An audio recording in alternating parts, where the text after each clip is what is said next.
diplomacy is in helping, not only helping countries develop stronger democracies, but helping civil society become stronger, helping individuals, helping citizens be able to participate in their democracies more strongly. Mo was talking about Africa. In the last 2 years in Africa, there have been 24 elections.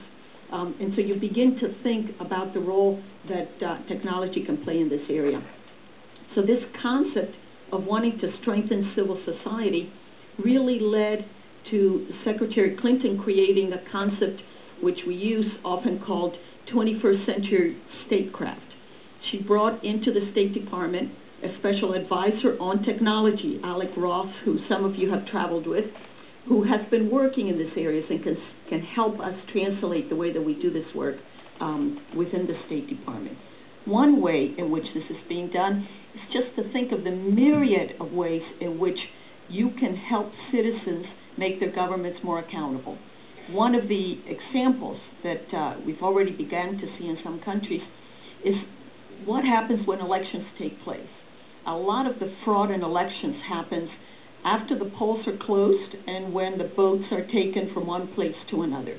What if you have someone standing in the polling station texting how many people have come to the poll, what it looks like, how things have set?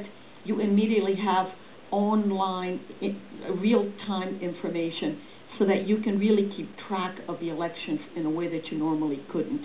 In Nigeria, as the election is coming up, and there are 120,000 polling stations for 70 million people to vote, this is a way in which you can really empower citizens to move towards more fair and transparent elections.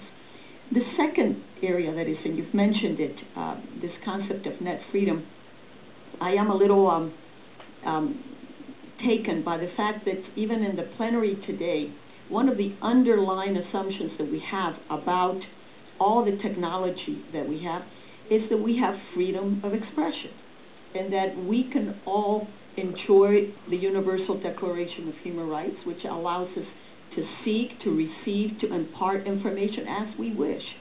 And as you've pointed out, many governments around the world don't see technology as a symbol of progress and create mechanisms to really keep their citizens, their civil society, from communicating. And so this concept of free expression is at the core of what Secretary Clinton is moving forward.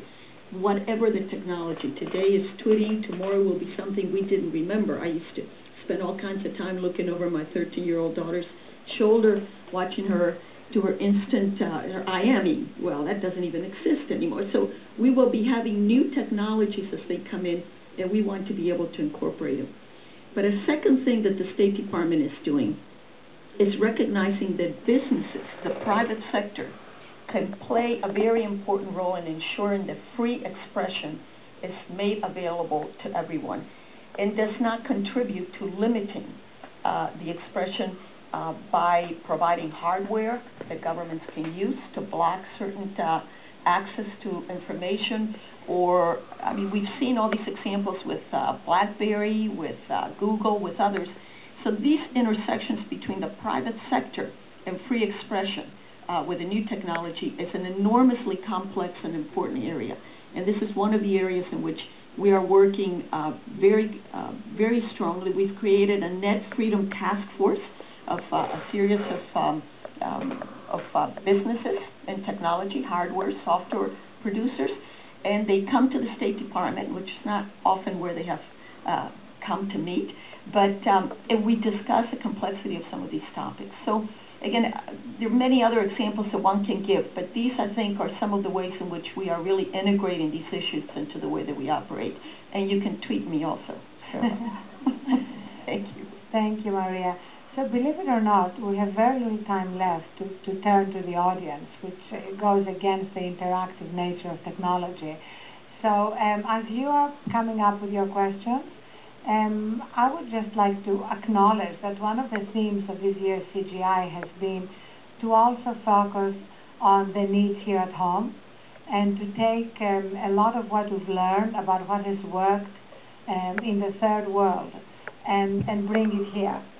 and that's not just because I've just published a book called Third World America.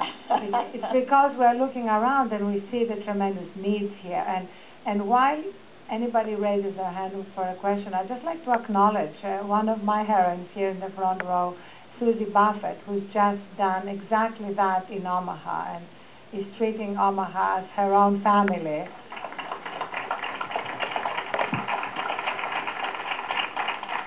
And of course, next to her, Donna Karan, who's also taken her incredible gifts and success in the design business and has brought it out into the community. Thank you both.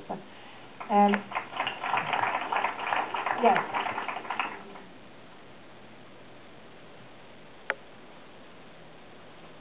Dennis Feldy with Keystone Human Services. There's about 650 million people with disabilities globally. Often they unintentionally get excluded from some of the advances and benefits of technology. How, within this process, can doors be opened so that they have opportunity for participation? Yeah. I mean, I will share just a brief thing from my experience at eBay. We created this marketplace where buyers and sellers could come together and find others who shared their interests and do business with one another. And the most energetic entrepreneurs that we see in that area are often people with some disability one way or another. Not serious disabilities, of course, but we find that technology does actually lower the barrier to becoming full economic participants. So services like eBay and others, and as we move that technology onto mobile, creating interfaces that are very easy to use. There are even efforts, for instance, to create interfaces on simple mobile phones that can be used by the illiterate. And so I think it's very important to make sure that access continues like that. It's showtime. And something kind of remarkable happened. When I first turned to answer the question, come here. My clock said 2 minutes 20, and when I looked back, it said 8 minutes 40.